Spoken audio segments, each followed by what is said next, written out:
हा जो प्रश्न फळ्यावरती दिलेला आहे या प्रश्नामध्ये एक अशी संख्या दिलेली आहे जी ऑलरेडी लक्षात घ्या कंसात दिली आहे. कंसात दिल्यानंतर कंसात पहिल्यांदा म्हटले घनमूळ काढा. ज्याचं घनमूळ काढायचं ती संख्या परत दिली तिचे काय काढायचंय घनमूळ आणि ती संख्या घनमूळाच्या चिन्हात देताना 0.216 अशी दिली आहे. आणि सगळं करून झाल्यानंतर संपूर्ण कंसाचा घातांक किती दिसतो 6. आता एकाच प्रश्नात दोन गोष्टी आहेत पहा. एक ठिकाणी तुम्हाला त्याचा काय करायचा आहे घातांक आणि दोन ठिकाणी तुम्हाला त्याचं काय शोधायचंय घनमूळ. मग अशा वेळेस आपण ज्या दोन ठिकाणी तुम्हाला घनमूळ काढायला सांगितलेलं आहे ते घनमूळाचं चिन्ह आपण काढून टाकू शकतो आणि बदल्यात त्याऐवजी आपण त्या संख्येचा घातांक लिहू शकतो. घनमूळ म्हणजे घातांक किती 1/3. म्हणजे आपण हा पहिला घनमूळाचा म्हणजे हे पहिलं घनमूळाचं चिन्ह काढून टाकणार असू तर त्यावेळेस त्याच्या बदल्यातला घातांक किती लिहिणार 1/3. परत एकदा 1/3 आणि सगळ्याचा परत घातांक किती 6. मग हेच आपण पुढे लिहित असताना पहिल्यांदा आपण असं लिहू शकतो. सोबतीला आपण या संख्येला पण व्यवस्थित लिहू शकतो आपल्याला कळेल अशा पद्धतीने 0.216 न लिहिता 216/1000. कारण दशांश चिन्हाच्या उजव्या बाजूला किती अंक दिसतात 3. म्हणजे याला जर आपण अंश आणि छेद अशा पद्धतीने लिहिणार असू तर त्यावेळेस आपल्याला ती लिहिताना 216/100 नव्हे किती लिहायचे 1000 लिहायचे. मग मी पहिल्यांदा ती संख्या लिहून घेतो 216/1000. तिचा पहिला घातांक किती असेल 1/3. आलेल्या घातांकाचा परत एकदा घातांक किती असेल 1/3 आणि आलेल्या घातांकाचा सगळ्यात शेवटीचा घातांक किती असेल 6. आता या बदलाने एक फायदा असा झाला की संपूर्ण उदाहरणात केवळ घातांक आहे. एक संख्या तिचा एक घातांक त्याचा पुन्हा एक घातांक त्याचा पुन्हा एक घातांक. मग आपल्याला या ठिकाणी एक नियम आहे घातांकांचा घातांक म्हणजे घातांकांचा गुणाकार. मग आपण बेस तोच लिहिणार. बेस काय लिहिणार 216/1000 आणि याच्या तीनही घातांकांचा एकमेकांशी काय केला जाणार गुणाकार आणि तो त्या असणाऱ्या संख्येचा नवीन घातांक असतो. म्हणजेच 216/1000 या संख्येचा नवीन घातांक निश्चित करताना 1/3 गुणिले 1/3 गुणिले 6/1. मुद्दामून 6 आणि 6 नवीन काय लिहिले 6/1. प्रत्येकामध्ये अंश आणि छेद स्वतंत्र दिसतो. गुणाकार करण्याऐवजी आपण त्याला संक्षिप्त रूप देऊ शकता. छेदातला 3 अंशातल्या 6ला भाग देईल का नाही द्यायचं 3 1 3 3 2 6.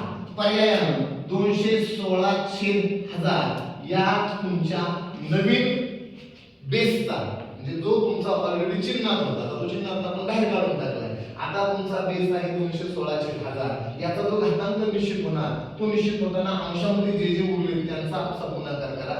तो अंश लिहा. छेदामध्ये जे जे आहेत त्यांचा छेदात गुणाकार करा आणि तो छेद लिहा. अंशामध्ये 2 आणि 1 आणि 1 चा गुणाकार किती होणार 2. छेदामध्ये 3 आणि 1 आणि 1 चा गुणाकार किती होणार 3. उर्वरित प्रश्न आपण इकडे.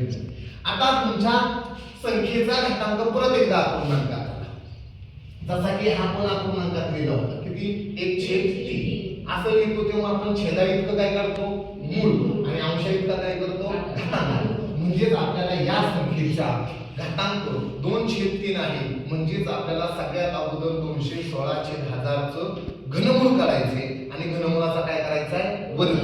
म्हणजेच आपण असं लिहू शकतो 216/1000 च्या घनमूळाचा काय करायचं आहे आपल्याला वर्ग. हे त्याचं उत्तर आहे. 216/1000 चं पहिलं काय करा घनमूळ आणि आलेल्या घनमूळाचा काय करा वर्ग. तर या दोन्ही संख्या मुळात घन संख्या आहेत. 216 सुद्धा कोणाचा तरी घन आहे म्हणजे त्याचा घनमूळ पटकन निघणार आणि 1000 सुद्धा कोणाचा तरी घन आहे म्हणजे तिचा सुद्धा घनमूळ आपण पटकन काढू शकतो. तर 216/1000 या संख्येचं घनमूळ आपल्याला काढायचंय. 216 कोणाचा घन आहे 6.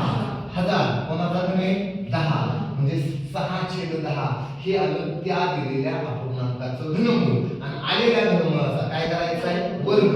मग त्याला परत घातांक काय लिहिणार 2. आता हा वर्ग जो आहे तो काय फक्त अंशाचा नाही तो काय फक्त छेदाचा नाही. कंसाचा घातांक म्हणजे कंसातल्या प्रत्येक पदाचा घातांक पर्यायानं 6चा वर्ग येईल तो अंशात लिहा, 10चा वर्ग येईल तो छेदात लिहा आणि उत्तर 0.36 कारण छेद 100 आलाय म्हणजे 2 अंक उजव्या बाजूला सोडून आपल्याला दशांश चिन्ह द्यावं लागेल. तर अशा पद्धतीनं जर आपल्याला कोणत्याही प्रश्नामध्ये घनमूळ वर्गमूळ अशी वेगवेगळी मुळं काढायला दिली आणि त्याचा वेगळा घातांक करायला दिला तर आपण मूळ काढण्याच्या फंदात पडायचं नाही. त्याचं आपण घातांकात रूपांतर करून घ्या, त्याचा घातांक घ्या. घनमूळाच्या ऐवजी घातांक 1/3 लिहा, परतच्या घनमूळाच्या ऐवजी परतचा एक घातांक 1/3 लिहा आणि मूळचा घातांक ऑलरेडी तुमचा 6 आहे. मग जेव्हा अशी मांडणी की घातांक पुन्हा त्याचा घातांक आणि पुन्हा त्याचा घातांक असं दोनदा किंवा चारदा किती वेळा असू दे, घातांकांचा घातांक म्हणजे घातांकांचा गुणाकार. या पद्धतीने आपण त्याचा निश्चित घातांक करू शकतो आणि तो घातांक एकदा निश्चित झाला की त्या घातांकाला सुद्धा आपण अपूर्णांकात आलेलं पाहिजे. अपूर्णांकात आलं म्हणजे आपण लक्षात घ्यायचं की अपूर्णांकाचा जो छेद असेल ते पहिलं मूळ काढून घ्या, छेदा इतकं मूळ काढायचं आणि शक्यतो आधी मूळ काढून घ्यायचं. मूळ काढण्याचा फायदा तुमची दिलेली संख्या जी असते मूळ काढल्यानं उलट लहान होते. तुम्ही 216चा वर्ग करत असला तर काम किचकट होईल आणि परत त्याचं तुम्हाला घनमूळ शोधायला फार वेळ लागेल. पण 216चं ऑलरेडी मूळ निघतंय घनमूळ, तर काढून घ्या. आलेल्या घनमूळाचा वर्ग करा. घनमूळ केल्यानं तुमची संख्या लहान होणार, पर्यायाने तुम्हाला उत्तरापर्यंत जायला कमी वेळ लागणार. येते लक्षात? ओके.